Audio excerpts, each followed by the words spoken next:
Morning. We're live on Facebook. We're also going to be on YouTube. Hello, YouTube. We're also going to be on Lemur, and we're also going to be on our own podcast. Hope everybody's well this morning. It's a pretty wet and gloomy morning here in Drogheda. It's been one of those, few days where it's been pretty wet. So everyone has been kind of dipping in and out of shops and coffee shops and all that kind of stuff to try and stay dry and warm, and then all of a sudden the sun will come out and then it'll go away again. So I hope everybody's had a nice Easter break. I've been kind of off work myself, which has been nice, so if I haven't responded to your emails, please forgive me. I will get them today. It's just sometimes you have to take the bit of time off. Today we have a few questions that I do want to get through, some kind of big topics, current topics that are kind of big in the media here in Ireland and probably in the UK as well. But I'm sure they'll resonate with people from anywhere across the globe. So I think what we'll do is we'll delve straight in. Right. My sons, aged 10 and 8, are constantly fighting, and it's driving me crazy. What can I do to sort them out and get harmony in the house? I suppose the very first thing to say here is brothers fight. Brothers have fought for hundreds of years, and brothers will fight for hundreds more years. I can remember a few kind of ding-dongs myself as a kid growing up with my own brother. So it's one of those things that, it's just a normal part of growing up where kids are learning what's okay and what's not okay. And sometimes their brothers just piss them off, and that's okay too. So I suppose the very first thing is to accept that this is going to happen. There's not going to be times where they're all going to be lovey-dovey and nicey-nicey. Now, in your case, it may be consistent and constant, and therefore that's something very different, where what you're having to put up with is two lads constantly beating the heads of each other, and that can be very frustrating. That can make you kind of go, oh Jesus, what is the point in having rules and boundaries in the house when all they're doing is just fighting the whole time? I suppose the very first thing I'd say is a lot of it will be how you deal with it within yourself. So you might need to be able to take that step back and take a breath and kind of go, okay, is this something I need to jump in with and actually deal with? Or is it something that we just let them sort out? Because how many times have parents, got into the middle of a disagreement between siblings, and there's shouting and roaring, and you go there and you go there, and if you can't play together, don't play together and go to separate rooms, and that's fine. And you're left frustrated and angry and annoyed, and then you look out and 5 minutes later they're there playing together, laughing and joking, and you're still left with resentment and frustration. So I think the first thing is, do you need to jump in? Is it something that you need to actually be getting involved in? If it is, take the breath, take the step back and go, okay, how am I going to actually deal with this? I don't know what's happened. There's a good chance I'm going to get two different sides to two different stories. And what I need to do is just try and evaluate the situation and find out who's actually in the right, who might be in the wrong, and what I'm going to do about it. So try and get that clear in your own head, unless obviously they are beating the heads of themselves, where you have to go in and just literally physically separate them. But always try and get an idea of, okay, how am I going to deal with this? Is it something that needs to be, not over the top, but really, really dealt with? Then I kind of look at, I suppose, the boundaries that you have in place. Because a lot of the times parents will put boundaries in place, and they won't necessarily be enough of a boundary to make your child actually stop. So, you're saying to your child, if you do this, this is what's going to happen. And they're kind of going, well, it doesn't matter. I'm not that bothered with the consequence that might come up, or what the boundary is. So I think what's important is that you look at the boundaries and that you have, and that they're clear, that your kids understand what those boundaries are. So one could be no hitting, and then have an equivalent consequence that's going to actually have an impact on them. Because the biggest thing in all this is, one of the easiest way to implement a boundary is to say it, right? This is the boundary, you're not allowed to do it, and you will get a consequence if you do, right? Because most of the time our kids are actually going to go along with that. The difficulty comes then when they push the boundary too far, which they will do, and then they need a consequence. And you need to have clear in your head, what are the consequences that are going to actually impact on my child? And they may be different for each child, because one child might be actually quite upset at losing TV time. Another child might not even care. It might be, well, that's fine. It's not going to stop me from doing what I want to do. So look at the consequences that you have for your kids, and then look at how clear are the boundaries, and are the consequences severe enough that they're going to actually make my child or both my kids stop punching the heads off each other. Give it a go and see. If you do want to find out, I have a really good list of alternative consequences that might work to kind of break the cycle of conflict that your kids are going through, and kind of get them thinking about something totally different. So please do email me over if you want to get a list of those consequences. They can work really, really well. I can't lay claim to creating them. Some of them are ones that I've found over my years, and they've just been fantastic. So I've kind of tried to reintroduce them to parents that I'm working with. So email me at info at helpme2parent, helpme2parent.ie, and I can fire over those potential consequences that might work for you, and they might not, and that's okay. And some might not work now, but they might work later on, and others will work now and then not work later on. That's just life. Our kids grow up, and the boundaries that they have and the consequences that they have need to change, and that's just the way it is. Okay, today I'm going for the old brown mug today to match all the muck that's out in my back garden. Okay, next one up. With all the talk in the news about consent, how do I talk to my daughter about what is consent and how to know what's right for her? Okay, so I suppose it's one of those things. Good morning, Jennifer. Good to see you, and thanks for joining in. Consent. It's on everyone's lips in Ireland and probably the UK at the moment. There's been a big high-profile rape trial going on in Northern Ireland, and it's what it's done is it's sparked a huge conversation within the media and the public around consent and what's okay and what's not okay. And I think it's unfortunate that it takes a situation like this to highlight it, to highlight an issue that really, really needs to be spoken about. And I think sometimes, parents are afraid to actually talk to their kids about what is consent and what is okay for them. And really what we have to do is delve into the way things are and how consent is construed within a social media framework. Because consent is one of those things that has to apply for everyone.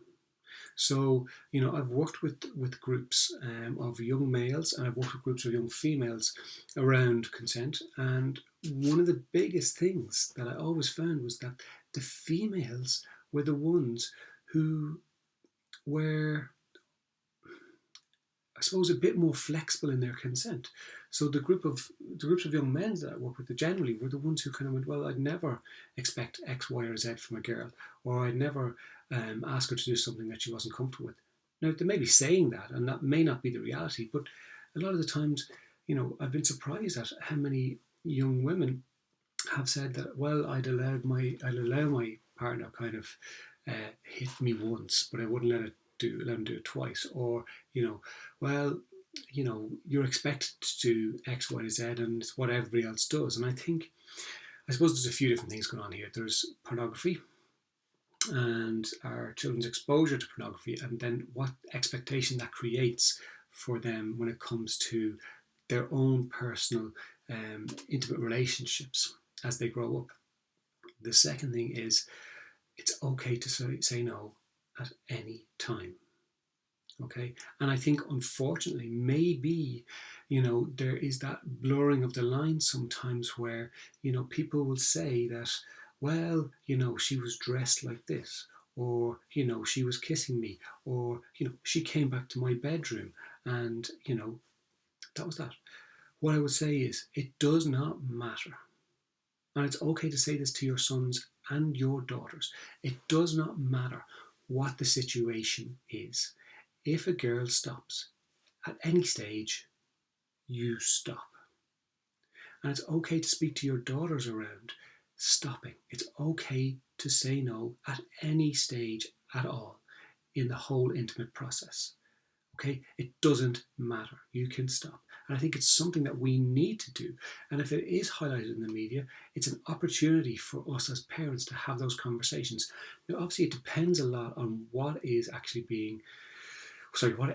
your daughter is, and it has to be age appropriate, because there's no point piling tons of information on top of a 9-year-old girl who's not really sure what they're talking about. She's hearing about it, she's hearing it on the news, she's hearing it in the schoolyard. But I think it's important that we do talk about consent in a wider sense, where it's okay to say no. If you feel uncomfortable at any stage, it's okay to say no. And one of the simple things I would always say to parents is, most kids, when they're out, teenagers, I suppose, when they're out, will have a mobile phone, so they'll be able to be contacted. I would always say to parents, give your kids a code word, something completely random. It could be candle, it could be stick, whatever it might be, that if they text you, you will contact them straight away and tell them they have to come home. Because if they're ever in an uncomfortable position and they feel like they can't get out of it, even if they're somewhere where they've told you they were going to be somewhere else, where they were staying with somebody else, it doesn't matter. Let them know that if they're ever in that situation, text the code word, you will ring them and you'll arrange to pick them up. You give them an out so they can turn around and go, oh, my parents being a pain in the ass again, I have to go home. And tell them exactly where you are. And they'll come and pick you up, right? And as the parent, what you do is you go and pick your child up and you just say to them, are you okay? Is there anything we need to discuss right now? And if they don't want to discuss it, that's okay. It's not the time to be getting into, you should have been here, you said you'd be here. That's not the time for it. The time for it maybe is the next day or the day after. But if they're ever uncomfortable, you need to make sure they're safe.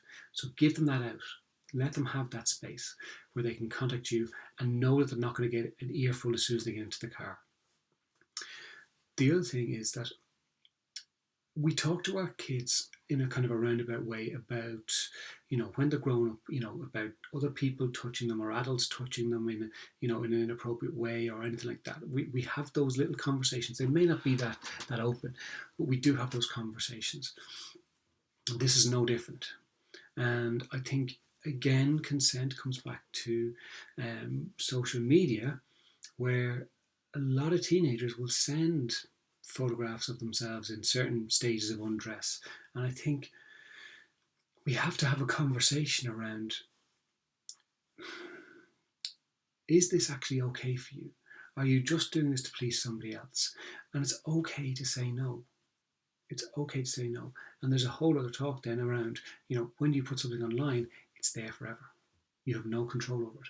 You don't know what the other person's going to do with that photograph. You may be madly in love with them. You may feel like that's it. They're going to, we're going to grow old together and have babies. But you might not. And I'm not saying that we need to be prudish about things, but we need to be clear on, if you're going to do something, this is what can happen. And how might you react if this happens? And then take responsibility to say, you can say no. It's okay. It's always okay to say no. Right, that's a pretty heavy one, and we could get into it deeper, but I suppose it's about giving little tips. The big thing is to have the conversation if it's coming up. Okay. Next one. My son is 14 and is taller than both me and my husband. He's begun to get more aggressive and is trying to intimidate us to get what he wants. What can we do to change this worrying trend? And that's a very, very scary thing for many parents. And I think, again, there's a couple of things going on here.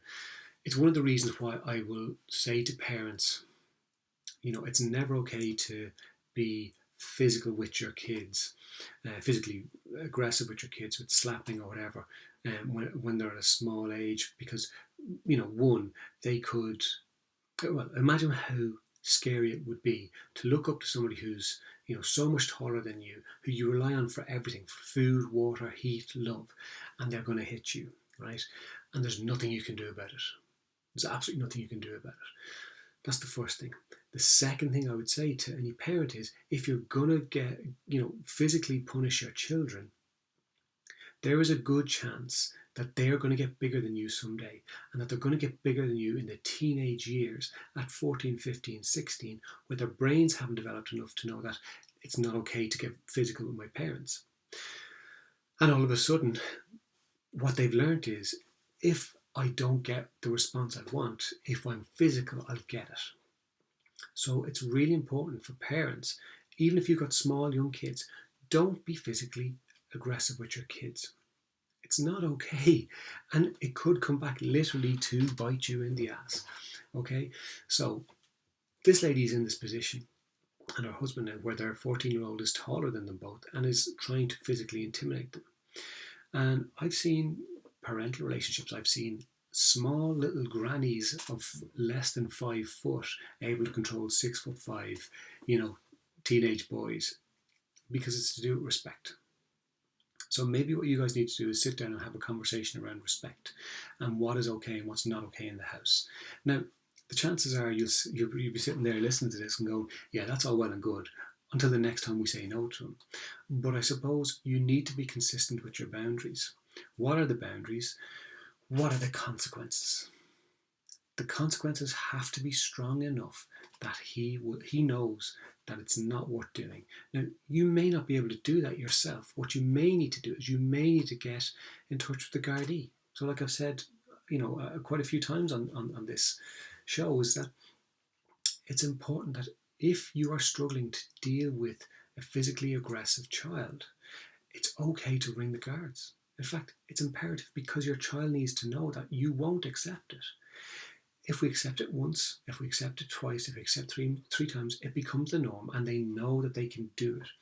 So ring your local police or your Gardaí, contact them, let them know what's happening, and don't be afraid to make a statement against your child. What's going to happen is they're going to get a caution.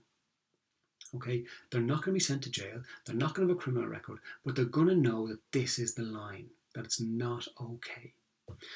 That's the first thing I'd say. And then once you do that, it's a very, very difficult thing. And I completely understand that. No parent wants to ring the police or the Gardaí on their child. But maybe you have to. Maybe you have to look at the support network around you. Maybe you're both struggling to put those boundaries in place, and you need to look at, the child's grandparents, your own siblings, aunts, uncles, friends, whatever. Look at the whole gamut, and don't be afraid to ask for help. One of the big things is society tells us it's not okay to be vulnerable, but it absolutely is. People don't show weakness when they're vulnerable. What they do is they show strength when they're vulnerable. Asking for help sometimes is the biggest thing that people can do, and it can actually have a really positive impact, because if there is a community of people saying to this child, this is not okay, and what we're going to do is we're going to help you change your behaviour. I think that's the big thing. That we're helping our children change their behaviour. We're not just saying, don't do that, and if you're doing that, that's it, you're gone. That's not the way that's not the reality. It's about saying, this is what we need to do. This is how we're going to help you. But you need to play your part. Look at, has your child got any youth workers that they're working with? Have they got any, maybe teachers that they really respond well to? And maybe look at, getting them involved in all this, not in a really kind of heavy-handed, full-on way, but maybe just in a subtle way to talk about, what's okay and what's not okay in a family relationship. So that might be of use to you. Please do contact me for more, and we can go back and forth with this. That's what I will always say to people. Don't be afraid to send an email in. It doesn't mean that it's going to come up on this screen, but what it means is that I will interact with you and try and support you to make change at home. That's the biggest thing in all this. That's what I want. I want people to be able to contact me, maybe get some advice that would be useful to them, and then move things on for their family. Okay, so we've one more. Number 4.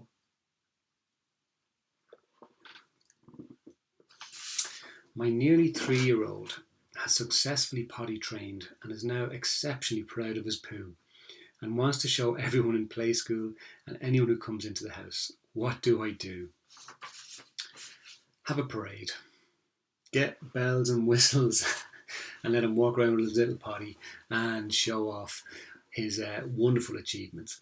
I suppose if you think about it, for a child at kind of 2 or 3 years of age, learning to potty train is such a big achievement, and possibly one of the biggest achievements, if not the biggest achievement, they will have had in their lives. So it's okay to celebrate it.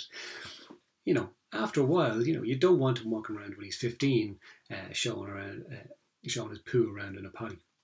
But look, it's okay to say that's fantastic, and there may be people not too far from here who may have done that as a child themselves, because they're pretty proud of it.